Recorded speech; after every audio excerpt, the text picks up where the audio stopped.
Hey guys, I'm Jason. In this video, we're talking about dashi. I'm going to show you how I make dashi from scratch at home, and I'm also going to compare it to dashi powder from a packet.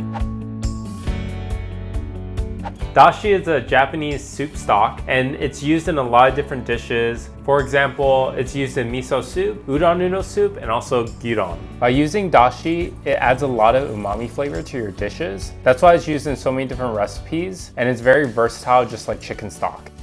These are the ingredients that I use to make dashi at home. You can use any 4 of these ingredients by themselves or in combination to make a great dashi stock. We have kombu, which is a dried kelp. Here we have dried anchovies, which I like to use for Korean dishes like tofu soup or beef radish soup. Here we have dried shiitake mushrooms, which I like to use for vegetarian dishes or dishes that I like to add mushrooms to. And here we have bonito flakes, which is a dried, fermented, and smoked type of tuna, shaved into these flakes. Today I'm going to use kombu and bonito flakes to make dashi for my Japanese dishes. To get started, I'm using 8 cups of cold water. To this, I'm going to add 20 grams of kombu and let it sit for 30 minutes.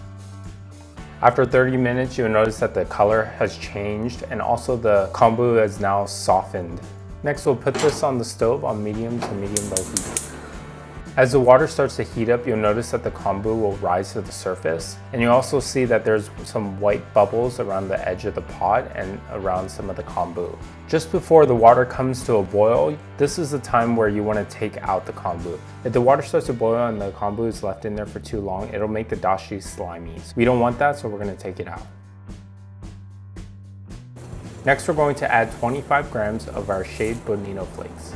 We'll bring the dashi to a light boil and just let it simmer for 30 seconds. After 30 seconds, you're going to turn off the heat and let it steep in the water for about 10 minutes or until the bonito flakes sink to the bottom of the pot.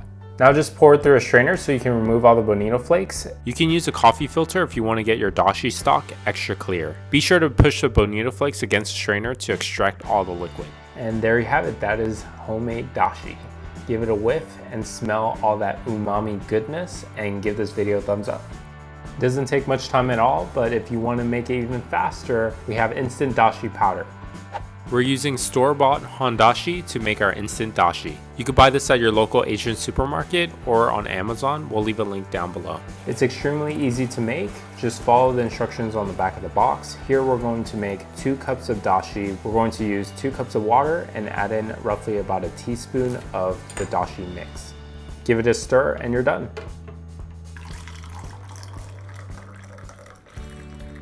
Here I have the homemade dashi, and here is the dashi from a packet. Right off the bat, you could tell that the homemade dashi is a lot clearer. It's also a lot more fragrant. It smells just like the bonito flakes. The dashi from a packet is a lot more cloudy and the smell is very faint. You can't really smell it at all unless you get right up to it. Let's give them both a taste.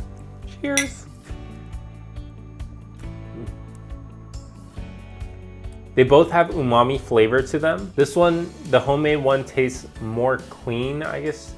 I don't know if that would be the word. It just tastes cleaner. Also, the fish taste is stronger. With the dashi from a packet, you can kind of taste that there are some additives in it, and also it's saltier. If I had these ingredients on hand, I would definitely prefer to make the homemade dashi, just because it has more flavor and it smells so much more fragrant. However, if I'm on a time crunch or I want to add some extra umami flavor to my stir fries or my fried rice, dashi powder would be a great option.